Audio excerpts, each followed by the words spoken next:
Then I want to jump over to David and Jonathan, because the covenant with David and Jonathan is actually really, really interesting, the blood covenant with David and Jonathan. So we know the story of David. David went out and killed Goliath, and David was taken by Saul, and let's just talk about this rather than reading all the scriptures there.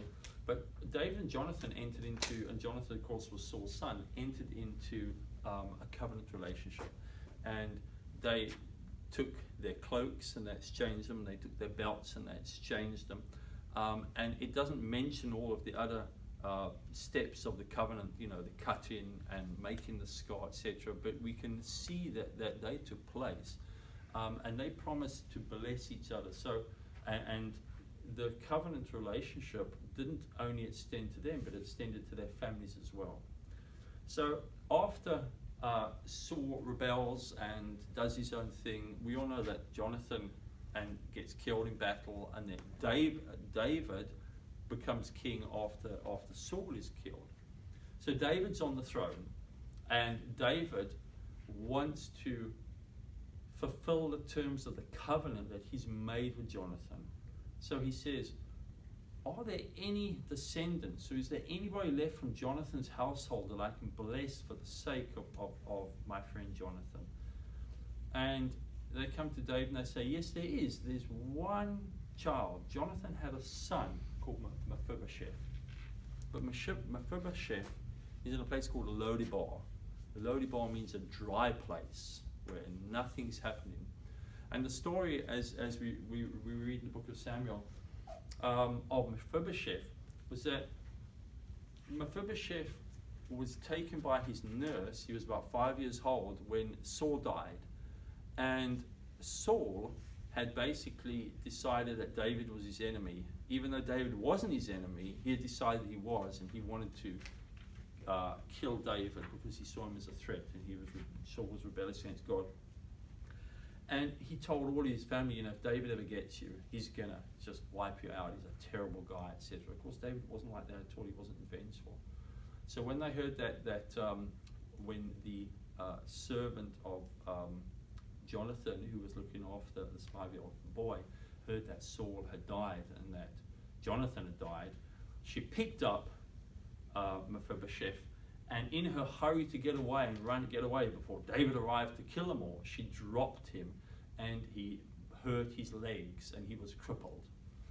So he runs off and he hides out, and they keep him for a number of years just out in Lodebar, and which is a dry place, just living undercover, in poverty, probably just thinking, if I can just keep away from David, I'm going to be safe. But if David ever finds that I'm here, that's it. It's going to be tickets, because David is revengeful and horrible, and that's all he's ever heard. Well, David finds out where Mephibosheth is. So lo and behold, one day in the distance they see this dust cloud, and here come the chariots of David. And they come and they get Mephibosheth, and they say, right, David wants to see you, and they haul him away. And in Mephibosheth's mind, he's just thinking, that's it, I'm a dead dog. He literally says that I'm a dead dog. He goes before David, and they take him in, and he gets down and he says, just kill me, basically. And David says to him, what are you talking about?